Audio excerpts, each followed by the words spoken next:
इनकी जिंदगियां शायद तुम्हारे लिए कीमती नहीं है, हमारे लिए कीमती है। प्रतिशत जनता जब हिंदू की है तो E20 का पेट्रोल भी तो हिंदू की ही कार को खराब करने वाला है। तो देशद्रोही इन्होंने ऐसा सस्ता स्लोगन निकाला और आपको और हमें एक एडवर्टीजमेंट बेचा, और अंदर जब खोल रहे हैं तो उसके अंदर जहर ही जहर निकल रहा है कि जो राम के ही रुपए लेके चंदा चोर हो गए तो उसको तो मुंह पे खून लग चुका।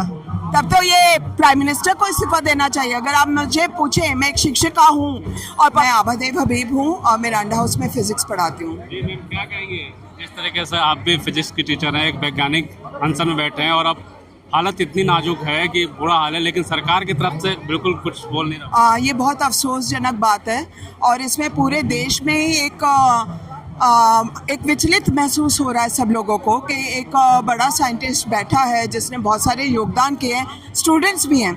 अगर इन्हीं को न्याय नहीं मिल सकता या इन्हीं को सरकार का कोई अटेंशन नहीं मिल सकता तो आप और हम लोग क्या चीज़ हैं। तो एक वो है, और मुझे लगता है कि पूरे ग्लोब के लेवल पे भी, वर्ल्ड के लेवल पे भी इंडिया की कोई अच्छी छवि नहीं जा रही, सरकार की कोई अच्छी छवि नहीं जा रही। इतने गर्मी यहाँ पे हम लोग रुकना, जैसा हम आते हैं थोड़ी देर की रिपोर्टिंग करने, यहाँ पे हालत ख़राब हो जाती है। ऐसे गर्मी में 24 घंटे बच्चे भी रह रहे हैं, JNU के बच्चे भी हैं और भी स्टूडेंट हैं भूख हड़ताल पे। क्या हालात है? देखिए, ऐसा है कि हालात तो देश के बहुत ज़्यादा ख़राब हैं और एक पीढ़ी को एक भार उठाना ही पड़ेगा। और आप देखिए कि उमर खालिद जेल में है, किस वजह से जेल में है। सबने उस समय देखा कि जब इस दिल्ली में रॉयट्स हुए तो कैसे पुलिस जो है रॉयटर्स के साथ दौड़ी, सबने देखा इस बात को। तो मैं ये कहूँगी कि इन सारे विद्यार्थियों को, सोनम वांगचुक को, अभिजीत दिपके को सलाम है हमारा, क्योंकि वो अकेले वो अपनी आवाज़ नहीं उठा रहे, वो हम सबकी आवाज़ बने हैं। लेकिन आप तो कह रहे हैं हम सबकी आवाज़ है, लेकिन जो कुछ लोग कहते हैं कि देश विरोधी नारे लगते हैं, उमर खालिद का भी नाम जोड़ा गया इस आंदोलन को, अभी भी छात्र नहीं मानने। देखिए, देश विद्रोही कौन है जिसने सैनिकों के नाम का हवाला दिया और फिर उनको अग्निवीर बना दिया? देशद्रोही कौन है जिसने 1 लाख स्कूल बंद करवा दिए?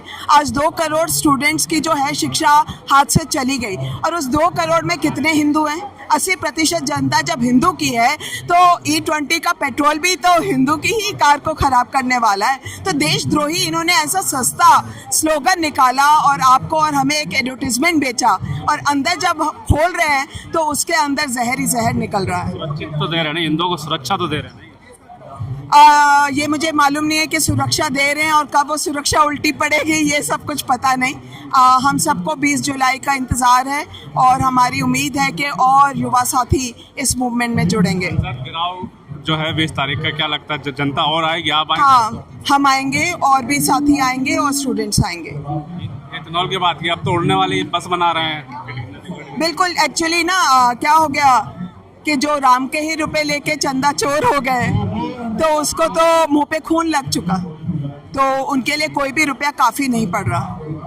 यहाँ पे छात्र बैठे हुए हैं और मोदी जी ऑस्ट्रेलिया जाते हैं, न्यूजीलैंड जाते हैं, वहाँ भीड़ इकट्ठे होती है, वहाँ एक मफलर की कहानी सुनाते हैं कि मैं 30 साल 35 साल पहले न्यूजीलैंड आया था, मफलर लेकर आया। मुझे लगता है ये कौन लोग हैं जो इन कहानियों को पसंद कर रहे हैं?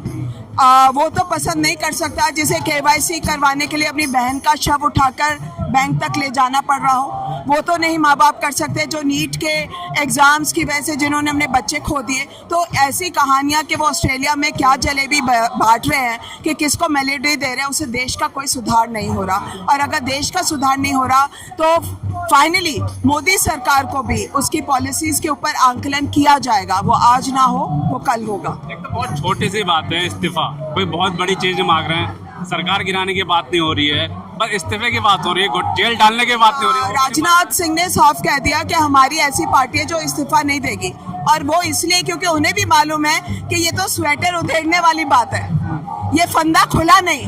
तो सरकार को अलग अलग बातों पे ये घेरा जा ही रहा है। तब तो ये प्राइम मिनिस्टर को इस्तीफा देना चाहिए। अगर आप मुझे पूछें, मैं एक शिक्षिका हूँ और पब्लिक फंडेड यूनिवर्सिटी से मेरे माँ बाप पढ़े, स्कूल गए, आज़ादी मिली, हमारी माएँ पब्लिक स्कूलों में गई, तब जाके वो टीचर बनी, हम कुछ टीचर बने।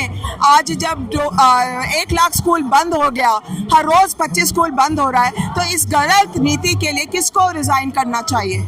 प्राइम मिनिस्टर को रिजाइन करना चाहिए, क्योंकि देश ने उनको युवा को शिक्षित करने के लिए, विकास के लिए, और क्या विकास ऐसा हो जाएगा कि आप अनपढ़ गंवार रहें या आप जब इलाज करवाने जाएं तो इलाज ना हो, तो क्या ये देश विकसित होगा, क्या ये देश मजबूत होगा? ये पूछने वाले सवाल है। सिर्फ प्राइम मिनिस्टर मशरूम खा रहा हो ऐसा देश किसी को नहीं चाहिए। देखिए, नेशनल मीडिया को देखने वाले लोग भी कम होते जा रहे हैं। मैं आपको बताऊं, किसान आंदोलन भी सोशल मीडिया से चला था और ये वाला आंदोलन भी सोशल मीडिया से चल रहा है। लोगों को ये समझ आ गया है कि जो मीडिया है वो पूरी तरह से बिक चुका है। आप जगह यूनिवर्सिटियों की भी हालत बता रहे हैं खराब हो रही है, सरकारी यूनिवर्सिटियों के फंड भी कम किए जा रहे हैं और उसमें भी कहीं ना कहीं उन बच्चों को लिया जा रहा है जो बड़े अमीर आदमी, उनको कहीं ना कहीं दिया जाती है। ऐसा कैसे देखते हैं? क्या गरीब आदमी अब पढ़ नहीं सकता? बिल्कुल, फीस ही इतनी कर दी है और दूसरा ये शोर मचा दिया कि नौकरी नहीं है। तो जो गरीब आदमी निवेश करता था एजुकेशन में, उसने अपना निवेश भी बंद कर दिया। उसके पास निवेश करने के लिए नहीं है। एजुकेशन एक इम्पॉर्टेंट इनपुट था और माँ बाप अपना पेट काट के, अपनी ज़मीन गिरवी रख के बच्चे को पढ़ाते थे कि अगर इसका भविष्य बन गया तो हमारे पूरे परिवार का भविष्य बन गया। लेकिन आज जब वो हालात देख रहे हैं देश के, बेरोजगारी के जो आंकड़े हैं वो आंकड़े नहीं है ना, वो तो हमारा जीवन है। तो जो वो जीवन जी रहे हैं उसे साफ हो रहा है। तो ये पढ़ाने का एक डी इंसेंटिवाइजेशन हो गया। आप राजस्थान जाइए, आप किसी और जगह जाइए, छोटे गरीब कस्बों में जाइए, लोगों को लगता है कि अब पढ़ने से फ़ायदा नहीं है। सोनम वांगचुक के लिए अब बॉलीवुड के सितारे भी, राजनेता का पार्टी भी, सभी अपील ये कह रहे हैं कि आप अनशन तोड़ दीजिए कम से कम, लेकिन वो कह रहे हैं कि मुझसे कहने का बजाय। हमारी अपील भी यही रहेगी, क्योंकि यहाँ पे विनेश फोगाट भी बैठे थे, किसान भी 700 लोगों ने कुर्बानी दे दी। पर फिर भी मैं ये कहूँगी, हम सोनम वांगचुक को भी रिस्पेक्ट करते हैं। हम कह तो एक तरीके से सरकार को ही रहे हैं कि इनकी जिंदगियां शायद तुम्हारे लिए कीमती नहीं है, हमारे लिए कीमती है। विश्व में तो बहुत इज्जत है, विश्व में जिंदगी की कीमत है सोनम वांगचुक की, लेकिन अपने ही देश में जेल भी जाना पड़ जाता है। हाँ, ये तो ये सबक है हम सब के लिए। 20 तारीख को आंदोलन का ऐलान कर रहे हैं। हाँ बिल्कुल। ठीक है, थैंक यू।